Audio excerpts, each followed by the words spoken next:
Pam Wamback, you are the media relations specialist for Tourism Nova Scotia, first of all, for North America and Germany. I should be very specific about that. Thank you so much for joining me today on the Fact Up podcast. No problem. Happy to be here. Listen, I'm happy to talk to anybody anywhere in the world about Nova Scotia. You know what? That's music to a lot of people's ears because a lot of people want to hear more and learn more about Nova Scotia. I was in Halifax briefly a few years ago. I was doing a commercial with Ed the Sock and Jimmy Walker. And Jimmy Walker, Mr. Dynamite from Good Times, that old 70s show. I remember, yeah. Yeah, that's a long story. But the idea here is I didn't even crack the surface when it came to Halifax and Nova Scotia, obviously, over 3 days. But what made an immediate impact and an impression on me was the people, number one. Why are Nova Scotians so nice? And is it contagious to people? Like, can you transfer that, to people in Toronto, for example? There's a part of me that wants to, but there's a part of me that wants to keep it right here just for ourselves, right? It's like that secret little ingredient we put in the bottle and, you have to come here and get it. I don't know. I guess I tend to think it's just who we are by nature, right? We're in a small province. Most of us grew up or live in small towns. And it's just that mentality that you help everybody out where you can and do good where you can. But I think it's just inbred with us. I don't think it's not a forced thing often. I get that a lot from people here, and it's funny because a lot of my visitors that come in, the biggest thing they notice is is when we stop for people at crosswalks or non-crosswalks. Right, and that's the very first thing I noticed. There was a jaywalker, and all of a sudden, and it was a blatant jaywalker. There was no crosswalk, there was no lights, and it's just everybody just stopped. And I just thought, this is not what I know. I was raised with my parents and grandparents telling me, you do it because you never know when you might be in the situation. Right. That's a good train of thought. Yeah. For me, the people make or break the experience. So I start with the people, but, generally speaking, where do you start with Nova Scotia? You got Cape Breton National Park among the best national parks in the country. You got Lunenburg, which is a top cultural attraction and destination. Cape Breton Island is Cape Breton Island. You have to experience that. Is it easy being you when it comes to promoting Nova Scotia to prospective visitors? It totally is. It totally is.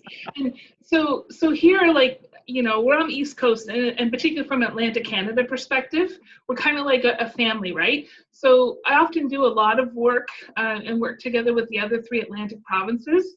And we do, we're on the road together, we're doing meetings together and such. And it's kind of like we're a group of sisters, we can cover each other off. But I often say I actually have the easier of the 4 provinces to sell, right, or to talk about, just because we're a small province, but that just makes it easier to get around. And for me, what I love about home here is that it's so diverse from one end of the province to the other, both in terms of geography, but in the culture as well. So you can be on the southwestern tip. That's actually where I grew up. And it's more like, it's very reminiscent of New England, those coastal inlets and communities as you're going along, a lot of fishing communities.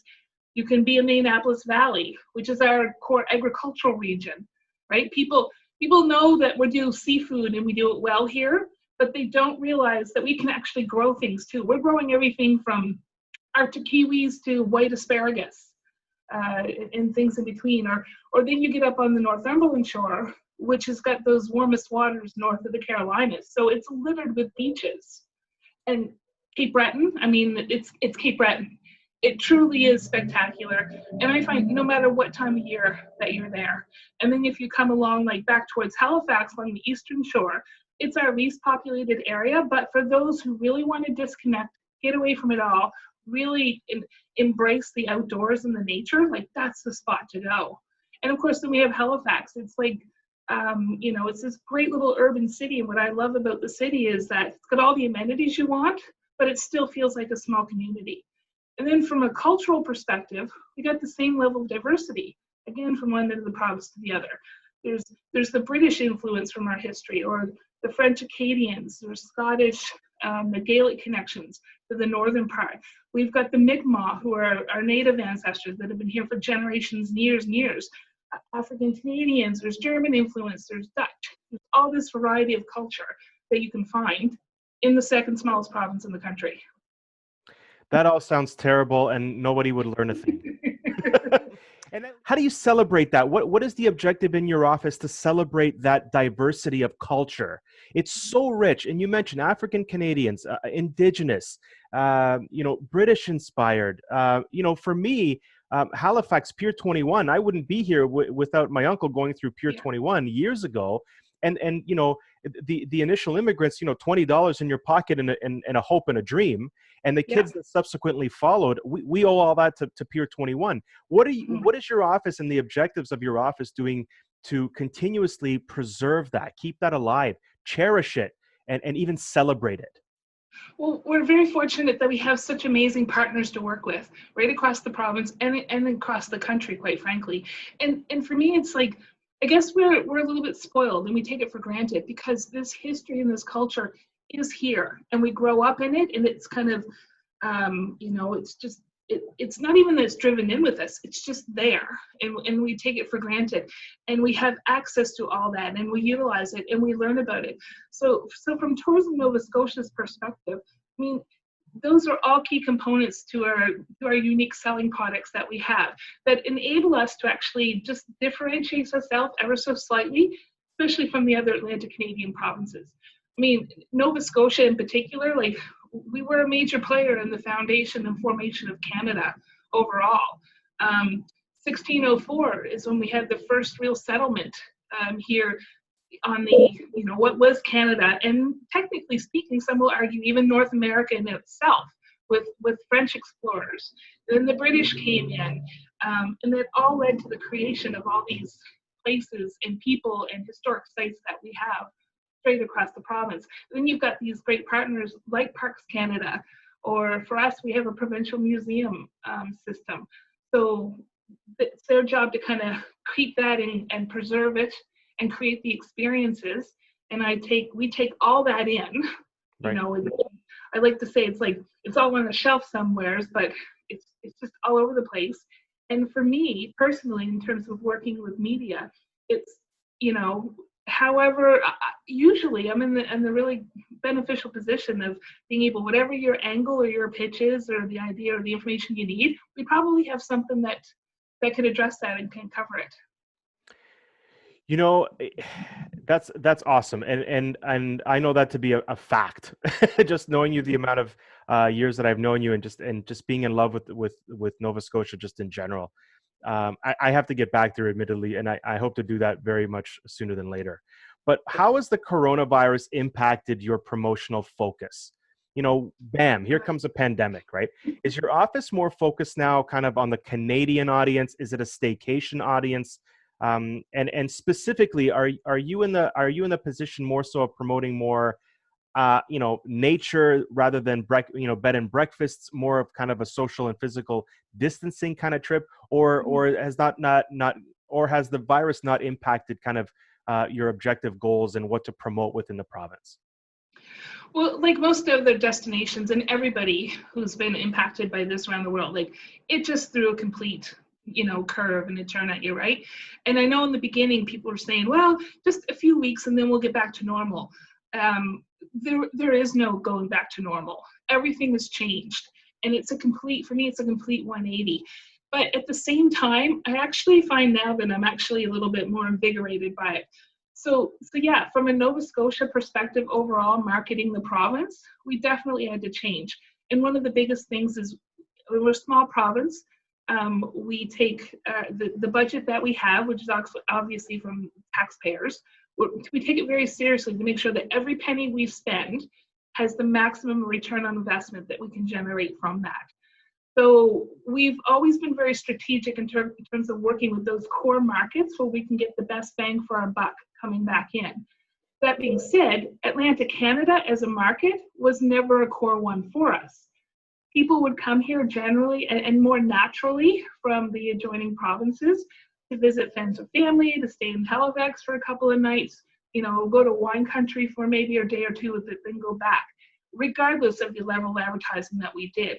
So we tended to focus our advertising and marketing efforts further afield, where that return on the investment or the revenues that come in tended to be a little bit higher, right?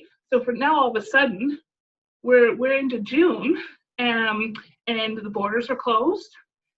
Air access has always been a key element for us, and we don't have that element right now from our core markets being UK, Germany, it was Central Canada, and China. We actually just added China as a core market a couple of years ago. Mm-hmm. So now what? What do we do? So it's Atlantic Canadians.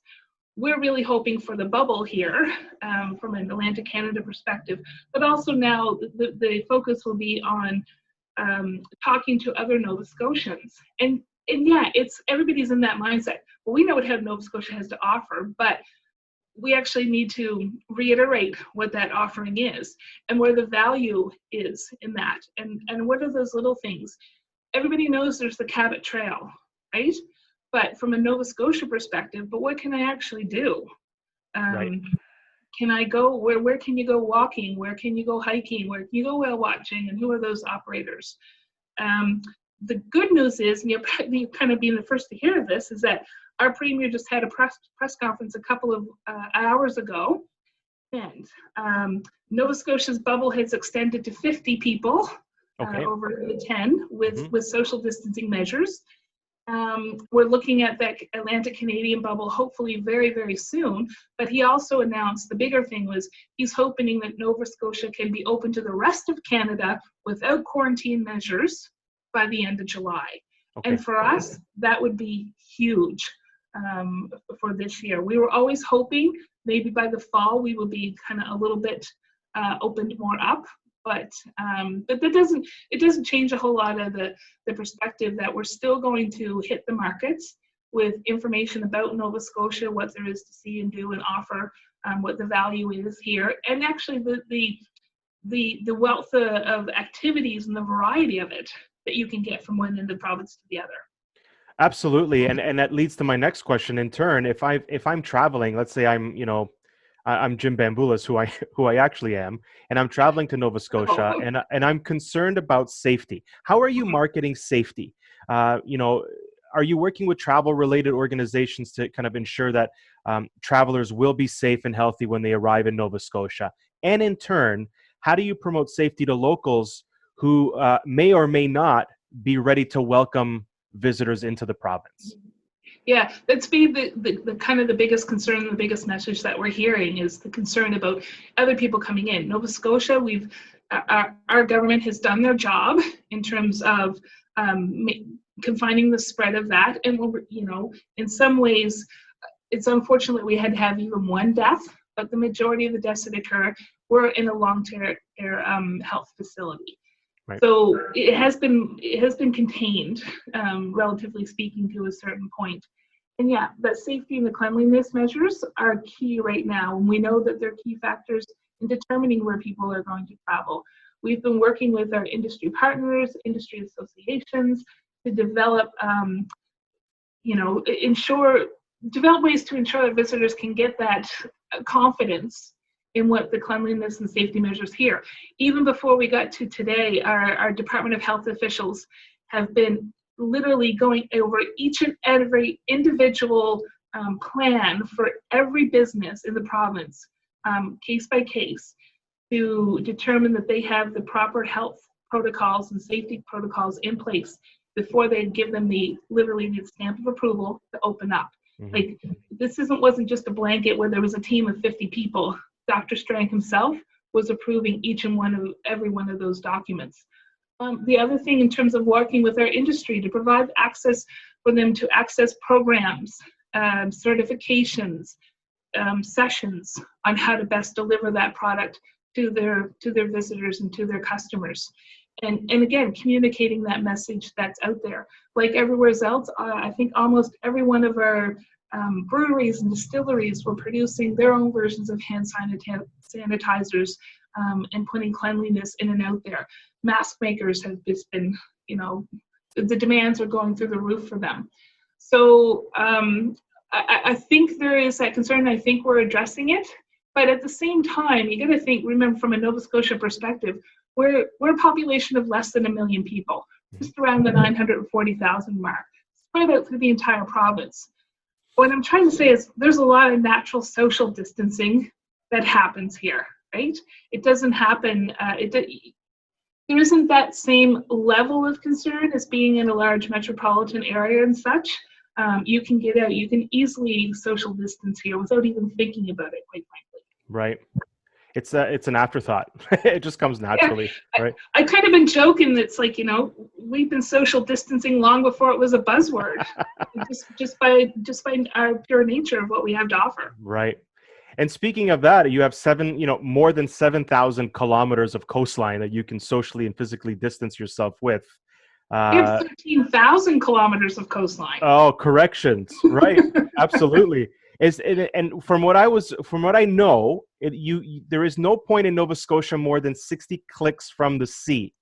Correct. You're Right. never more than about 60 kilometers from that body of water. And look, Nova Scotia is almost an island. We're only connected to New Brunswick by 50 kilometers of land. So in all likelihood, you're going to be connected to the Bay of Fundy, the Atlantic Ocean, the Northumberland Strait, the Gulf of St. Lawrence. There's hundreds and hundreds of lakes and rivers throughout the province as well. I was talking about our beaches earlier. Like, people just don't realize how much of a kind of a beach destination we are, or very much can be. There's so many great beaches, from the white ones on the South Shore to the red sands up on the Northumberland shore, and it's not unusual at all. In fact, I think we're a little bit spoiled. There's so many beaches to choose from. You can just go and literally have one all to yourself in the middle of July or August, pretty much. If anyone is interested, and I hope they are, to do a quick search on Nova Scotia experiences on the water. You'll find whale watching, you'll find a bunch of stuff, but you'll also find these beaches that look very much like a Floridian, a Californian kind of beach, with that sunrise and those graceful waves kind of hitting the shore, with a surfer walking along the sand. It's awesome. It's awesome. Those white sand beaches, it's got those blue jewel tones. And a lot of people see them and they're like, oh, that's Photoshopped, or that's in the Caribbean. No, it's not. And I've been to many of them, and I can tell you firsthand, they're real. It's the real deal. I believe you. And and when people go and see it for themselves, they will too. Personally, I live for the road trip. You got the wineries you mentioned, a rugged coastline, plenty of lighthouses. You have several road trip itineraries depending on how many days people have or wish they had in Nova Scotia. Why is experiencing Nova Scotia from the road so special? Well, first, even from a purely logistical perspective, is that you have to drive in Nova Scotia. Outside of Halifax, there is no public transportation. We'd have a train service that goes from Halifax to Montreal, but it doesn't stop. And we don't have a bus system per se across the entire province. You can get to another province, but not from one end of the province to the other from a visitor perspective. There are motor coach tours and tour companies who offer group packages like that you can do. But I really say here, to truly experience Nova Scotia, you need to get in a car, you need to get on a motorcycle, you need to get on a bicycle and experience it that way.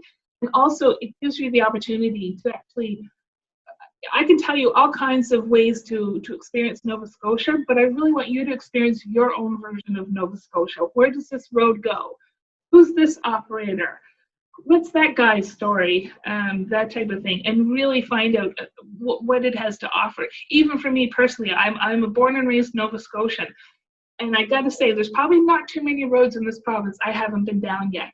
But even when I have a day off or take the chance, I'm hopping in the vehicle and just to go and explore what's new. Where's this? There's a new dirt road somewhere. Let's see where that's going. And you re-experience it with different, fresh eyes every time, I'm sure.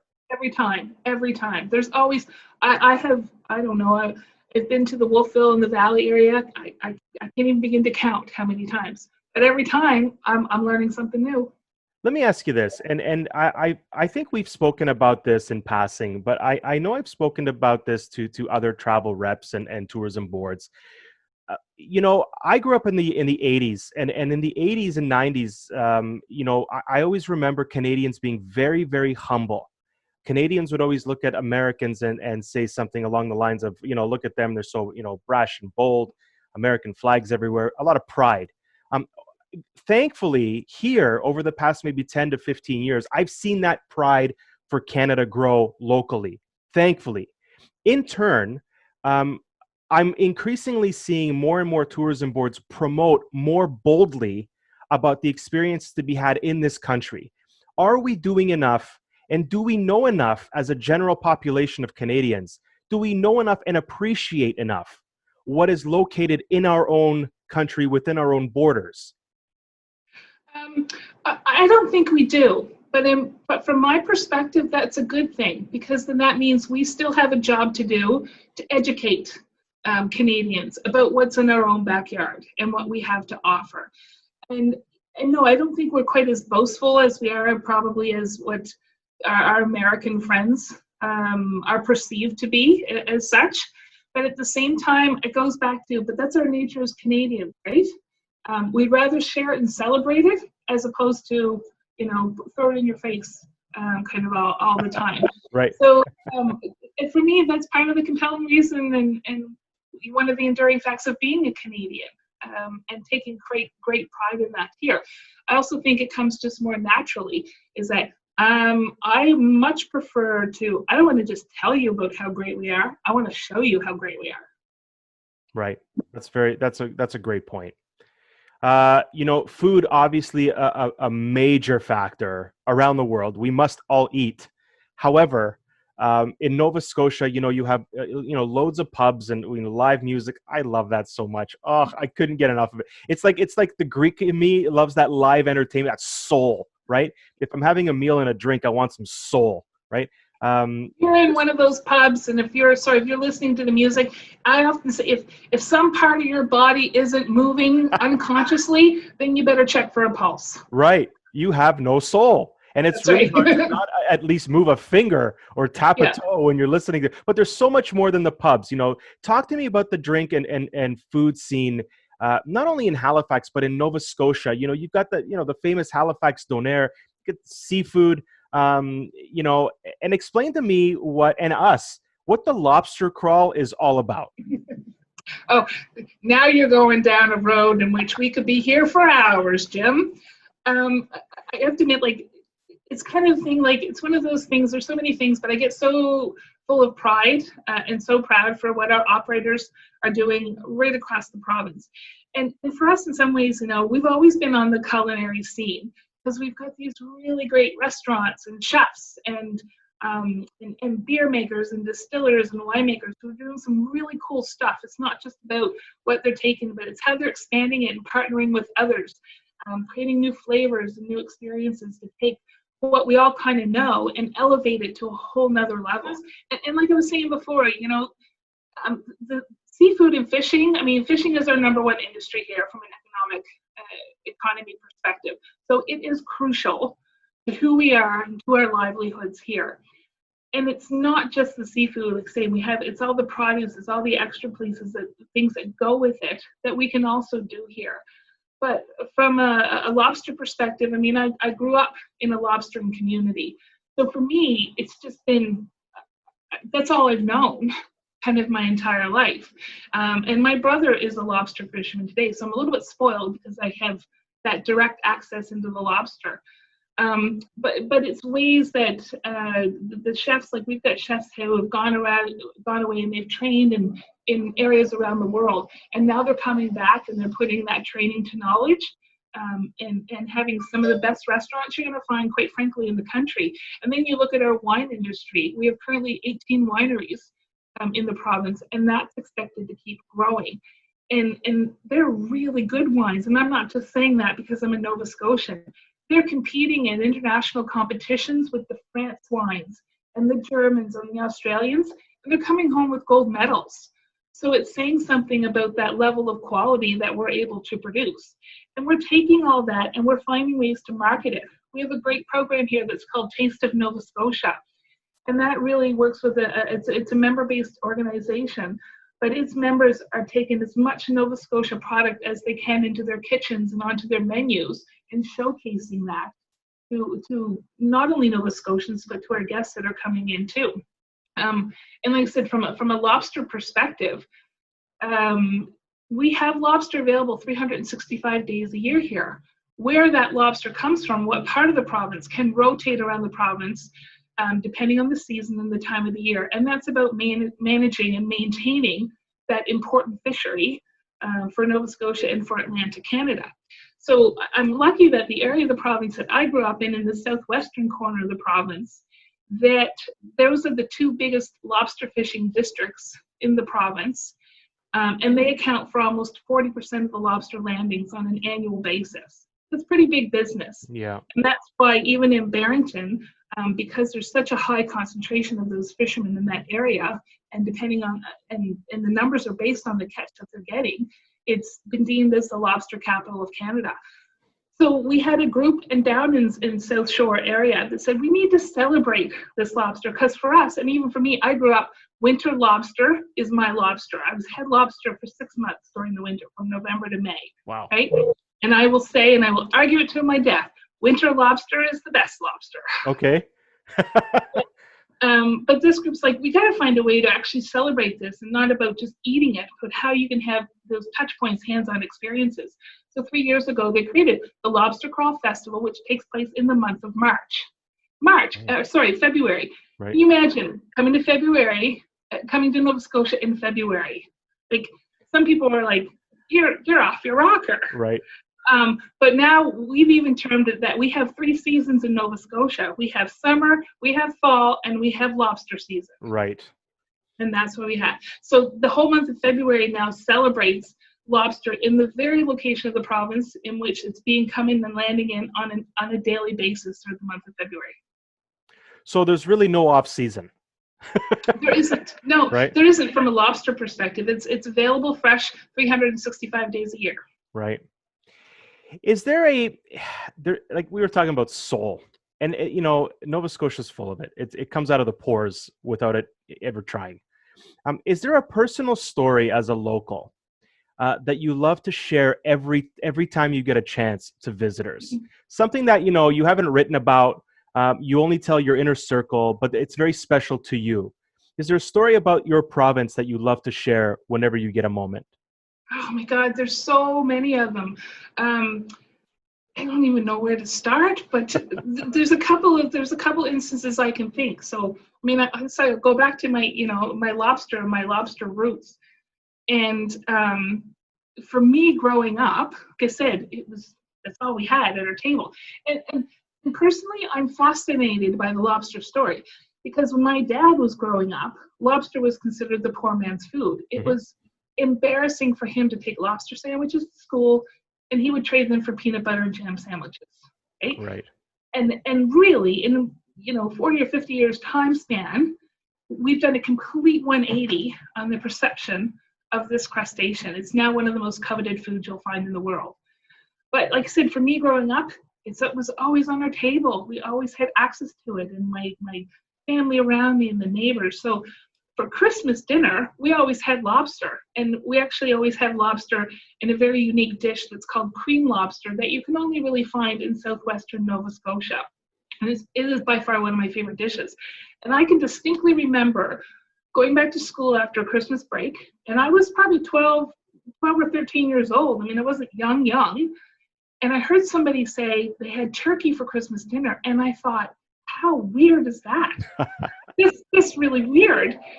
And it wasn't until, you realize, actually, no, you people are real weird ones that just have lobster. Like, it just never dawned on me.